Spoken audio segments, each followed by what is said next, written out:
Valer, sa si prvýkrát na mole, aký to bol pocit? Vieš čo, bol to skvelý pocit. Zo začiatku som bol nervózny, ale potom som to nejakým spôsobom proste dal. Ako jediný môj taký očný kontakt, to som sa smial, bol Boris Kolár. Takže s ním som mal taký očný. Jedine jeho som zachytil, ináč nikoho iného. Nebal sa, že spadneš alebo že sa potkneš na pódiu? Vieš čo, mal som trošku stres, pretože zo začiatku nám povedali, že tí ľudia budú mať nohy nejakým spôsobom dole, takto položené.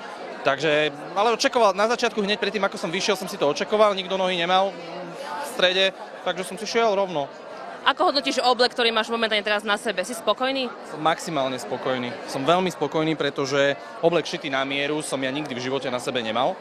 Vždy som mal v podstate len obleky, ktoré boli z konfekcie nejakej, z iných značiek a táto značka ma veľmi prekvapila, pretože sedí mi ako oliatý, cítim sa v ňom veľmi fajn, materiál je veľmi príjemný, dokonca aj ponožky sú k nemu perfektné, takže fakt sa teším.